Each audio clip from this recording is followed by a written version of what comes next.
Number one అంటారు. అసలైన number one Gurukashi university.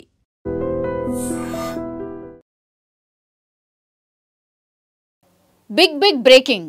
Actually ఇది బెంగళూరులో జరిగినటువంటి ఇన్సిడెంట్. బెంగళూరు తుముకూరుకి సంబంధించిన ఏరియాలో జరిగినటువంటి ఇన్సిడెంట్ ఇది. కానీ అసలు ఈ పిక్ చూసినా లేకపోతే ఈ వార్త విన్నా సరే మనకే భయమేస్తోంది. మీరు స్పష్టంగా చూడొచ్చు, కుక్క నోట్లో మనిషి చెయ్యి ఉంది, కట్ అయిపోయిన చెయ్యి ఉంది. దీన్ని బట్టి మీరు అర్థం చేసుకోవచ్చు, ఒక భయంకరమైన మర్డర్ ఆ చుట్టుపక్కల ప్రాంతాల్లో జరిగింది. ఆ కుక్క మనిషి యొక్క హ్యాండ్ని మనం చూస్తున్నాం కదా. ఇదే పిక్ని ఆ వ్యక్తి ఎవరైతే సదరు వ్యక్తి ఎవరైతే చూశారో ఒక్కసారి షాక్కి గురైనటువంటి పరిస్థితి. కుక్క నోట్లో మనిషికి సంబంధించిన హ్యాండ్ ఏంటి అని ఆయన షాక్ అవ్వడమే కాకుండా పిక్ తీసిండు. వెంటనే దగ్గరలో ఉన్నటువంటి పోలీసులకు ఇన్ఫర్మేషన్ ఇచ్చిండ్రు. దీంతో హుటాహుటిన పోలీసులు కూడా రంగంలోకి దిగిండ్రు.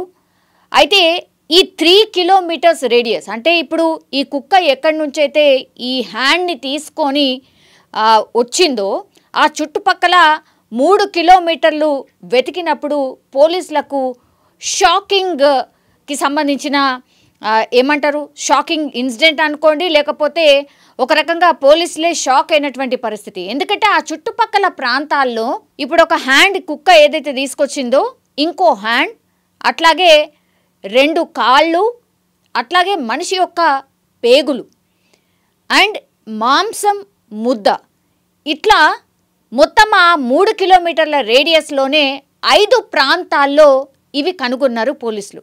దీంతో పోలీసులు అసలు ఒక రకంగా అసలు ఇది ఎవరిది అయి ఉంటుంది, అంటే మహిళదా లేకపోతే పురుషుడిదా, ఎవరిది అయి ఉంటుంది అన్నప్పుడు ప్రాథమికంగా ఒక నిర్ధారణకైతే వచ్చిండ్రు. ఇది ఖచ్చితంగా ఒక మహిళ యొక్క మృతదేహమే అయి ఉంటుంది. కానీ ఇంత దారుణంగా, ఇంత విచక్షణారహితంగా ఒక మనిషిని ఇన్ని భాగాలుగా కట్ చేసి 3 కిలోమీటర్ల రేడియస్లో, అంటే ఈ బెంగళూరు సమీపంలోని తుముకూరు దగ్గరలో ఉన్నటువంటి ప్రాంతాల్లో 5 ప్రదేశాల్లో ఈ మనిషి యొక్క భాగాలు అక్కడక్కడ కనిపించడమే కాకుండా ఇప్పుడు అసలు మనిషి భాగాలు దొరికాయి, అంటే కాళ్ళు, చేతులు, మాంసం ముద్ద ఇట్లా ఇవి దొరికాయి. కానీ మనిషి యొక్క తల మాత్రం ఇంకా ఇప్పటి వరకు కూడా కనుగొనలేకపోయినరు.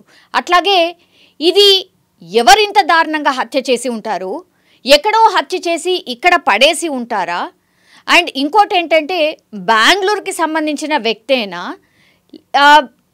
మహిళనా, పురుషుడా, ఆ డిఎన్ఏ టెస్ట్లో ఏం తేలబోతోంది, ఫోరెన్సిక్ రిపోర్ట్ ఏం రాబోతోంది, డాగ్ స్క్వాడ్ ద్వారా ఎంక్వైరీ చేసినప్పుడు ఆ చుట్టుపక్కల ప్రదేశాల్లో తిప్పినప్పుడు ఈ డాగ్ స్క్వాడే వెళ్ళి ఈ 5 ప్రదేశాల్లో ఆ మనిషి యొక్క భాగాలు గుర్తించింది. కాబట్టి ఇప్పుడు ఒక్కొక్క చిక్కుముడి వీడాలి అంటే అక్కడ దగ్గరలో చుట్టుపక్కల ఉన్నటువంటి ప్రదేశాలు ఏంటి, సీసీ ఫుటేజ్కి సంబంధించిన ఇన్ఫర్మేషన్ కలెక్ట్ చేయడం, అట్లాగే ఏ వెహికల్స్ వెళ్ళాయి, ఏ వెహికల్స్ వచ్చాయి, ఎవరైనా అనుమానాస్పదంగా కనిపించారా, ఇట్లా అమ్మాయిలాగా కనిపిస్తోంది కాబట్టి ఏమైనా అత్యాచారం ఏమైనా జరుగుంటుందా, అండ్ మిస్సింగ్ కేసెస్ ఏమైనా నమోదయ్యాయా, ఆ చుట్టుపక్కల ప్రాంతాల్లో ఈ బెంగళూరు చుట్టుపక్కల ప్రాంతాల్లో 4 ప్రదేశాలని ఎంచుకున్నారు. అది తుముకూరు, అట్లాగే చిక్మంగళూరు ఒకటి, అండ్ ఇంకో 2 ప్లేసెస్ని ఎంచుకొని ఈ చుట్టుపక్కల దగ్గర ఎవరైనా మిస్సింగ్ కంప్లైంట్ ఏమైనా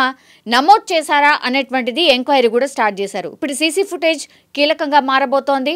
మిస్సింగ్ కేసెస్ ఏమైనా నమోదైతే దానికి సంబంధించిన ఇన్ఫర్మేషన్ దొరుకుతుంది. అట్లాగే వాళ్ళ ఫ్యామిలీ మెంబర్స్ని పిలిపించి, ఇప్పుడు అమ్మాయి అయితే మిస్సింగ్ కేస్ అమ్మాయి అయినప్పుడు వాళ్ళ పేరెంట్స్ని, వాళ్ళ బంధువుల్ని పిలిపించి డిఎన్ఏ టెస్ట్ చేసి మ్యాచ్ చేసే అవకాశం అయితే కనిపిస్తోంది. కానీ ఇప్పటి వరకు కూడా తల దొరకకపోవడం ఇప్పుడు అతిపెద్ద ట్విస్ట్ అనుకోండి, అతి భయంకరమైనటువంటిది అనుకోండి. ఇప్పుడు పోలీసులు ఈ కేసుని ఛాలెంజింగ్గా తీసుకోవడమే కాకుండా అసలు ఏం జరుగుతుంది, ఎందుకు ఇంత భయంకరంగా మనిషిని ఇంత నరికి మరీ డిఫరెంట్ ప్రదేశాల్లో పడేస్తే అది ఒక కుక్క అక్కడికి వెళ్ళి మనిషి యొక్క శరీర భాగంలో ఏదైతే చెయ్యి ఉంటుందో దాన్ని తీసుకొని వచ్చినప్పటికీ మాత్రమే ఇప్పుడు ఈ వార్త బయటకు వచ్చినటువంటి సిచ్యువేషన్. సో ఇది అతిపెద్ద ఛాలెంజింగ్గా తీసుకున్నారు పోలీసులు కూడా. దర్యాప్తు కూడా చాలా సీరియస్గా టేకప్ చేస్తున్నటువంటి పరిస్థితి అయితే కనిపిస్తోంది. కానీ మిస్టీరియస్ ఎందుకు ఎవరు ఇంత దారుణంగా ఒక మహిళని చంపి ఉంటారు, చంపడమే కాకుండా ఇంత దారుణంగా ఆమె బాడీ పార్ట్స్ని అత్యంత భయంకరంగా చాలా చోట్ల పడవేయడం ఏంటి అనేది కూడా పోలీసులు ఇప్పుడు క్షుణ్ణంగా పరిశీలిస్తున్న సిట్యుయేషన్. అట్లాగే అతి తొందరగా ఈ కేసుని ఛేదించే ప్రయత్నం కూడా చేస్తున్నట్టుగా మనకైతే స్పష్టంగా అర్థమవుతుంది. నిజంగా ప్రస్తుతం ఉన్నటువంటి సమాజం దేనికి ప్రయారిటీ ఇస్తుంది? ఆర్థిక సంబంధాల చుట్టూ మాత్రమే తిరుగుతుంది. మళ్ళీ ఎన్నికలంగానే చాలా విరక్తి కలుగుతాను. మంచి అనిపిస్తుంది కదా, లేడీస్ కూడా ఛాలెంజింగ్ జాబ్స్ చేసినప్పుడు చాలా బాగుంటది. ట్రాఫిక్ అసిస్టెంట్స్ గా నియమించిన ట్రాన్స్జెండర్స్ అందరితో సాల్యూట్ చేయించుకుంటున్నారు. ఫుడ్ డెలివరీ ఇవ్వటానికి వెళ్ళినటువంటి డెలివరీ బాయ్ అనిల్ పై కళ్ళ ముందు పెళ్ళండి